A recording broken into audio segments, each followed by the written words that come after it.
Good day mga boss at welcome to my channel. Ngayon po magre-review po tayo ng isang Gaabor Air Fryer at paano ito gamitin. Tara, simulan na natin.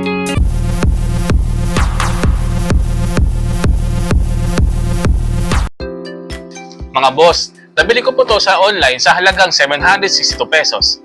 Wow! Kasama po itong paper liner. Ito po yung nilalagay po sa loob ng air fryer. Pag hilahin nyo lang po, ibalagay mo lang po ito para po hindi po agad magdumi yung kanyang lagayan. Mga boss, ito po yung laman niya sa loob. Meron po siyang operation manual. At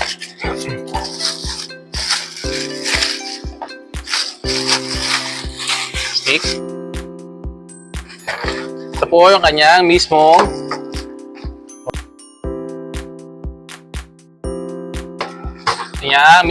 air fryer. Ayan o.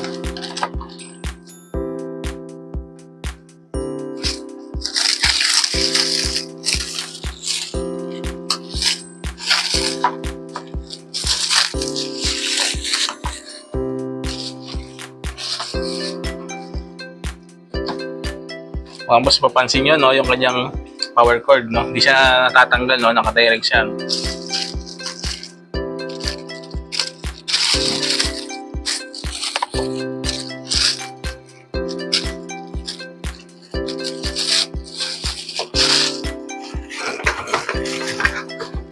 Yung mga boss, no, nakikita nyo yung kanyang plug, no? Naka 3-pin po siya, no? Meron siyang kasamang grounding, no? For safety, no?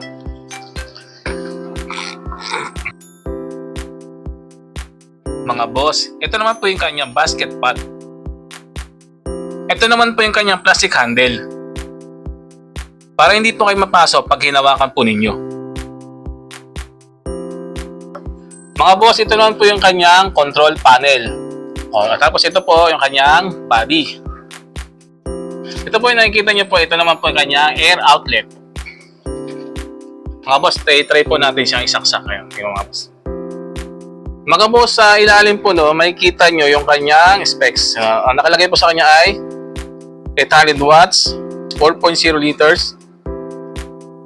Meron po siyang 220 to 240 volts. Meron po siyang frequency na 50 to 60 Hz. Ngayon po, makikita nyo dito yung kanyang heating element or heating coil. Ito po yung nagpapainit para po makaluto ng pagkain. Sa ibabaw po nito ay merong high-speed fan. Mabilis po itong umiikot para maibog niya po yung mainit na hangin papunta sa pagkain. Dahil po sa convection process, mas napapalutong po nito at napapabilis po ang pagluluto di katulad sa conventional oven. Binubuga po ng pan yung mainit na hangin pababa at paikot sa pagkain.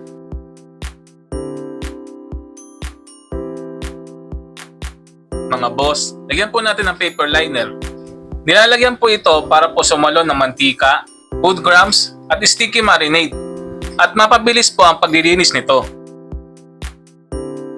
Hindi rin po ito madaling masunog basta hindi po ito higupin ng pan at dumikit sa heating element. Okay!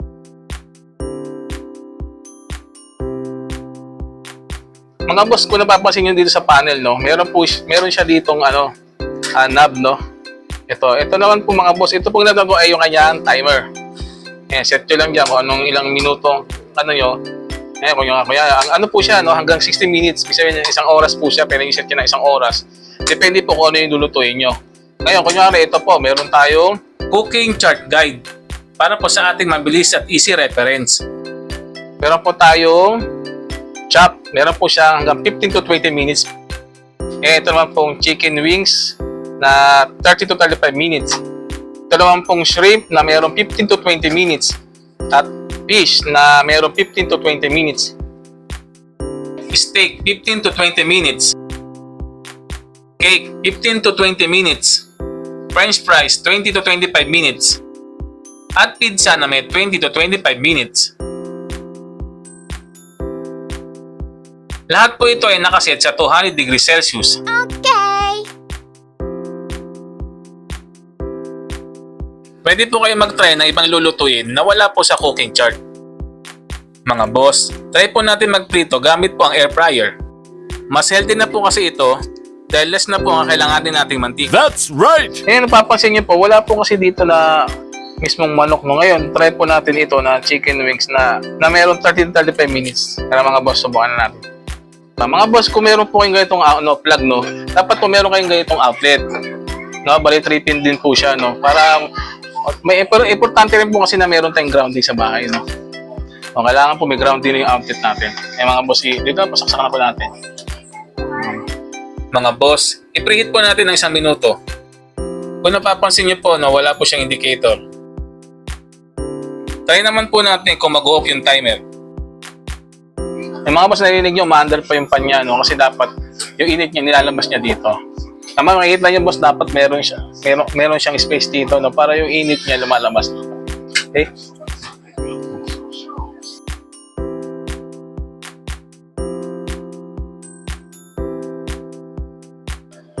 Mga boss, narinig niyo yun, na meron siya dun, na meron siyang alarm na pagkaluto na. Ngayon, okay na siya. Tingnan natin yung loob. Ayan mga boss, no? Paano niyo mga boss, mainit na yung loob. Ibig sabihin, nakaano na siya, kapag luto na siya. Kaya pag try na po natin maglagay ng manok.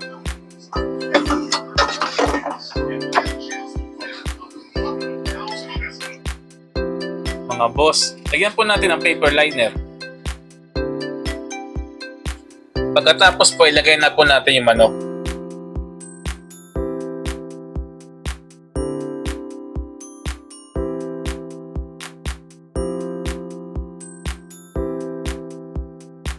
Iwasan lang po natin pagpatungin para maiwasan po mailaw ang luto.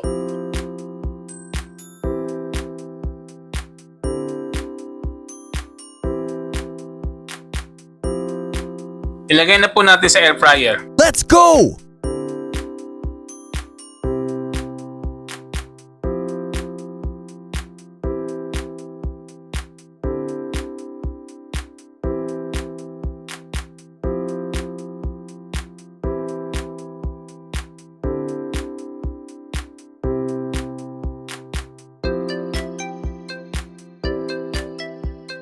Set po natin sa 40 minutes.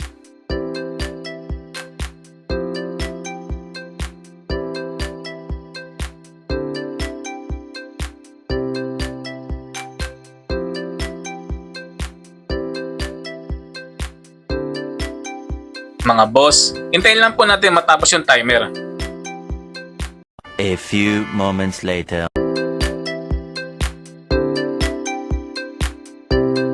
Mga boss, luto na po.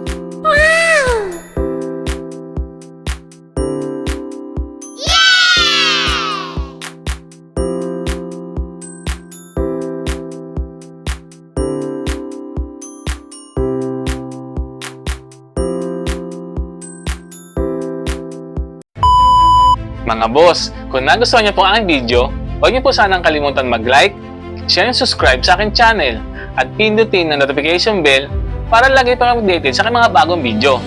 Mga boss, hanggang dito na lamang po at maraming salamat po.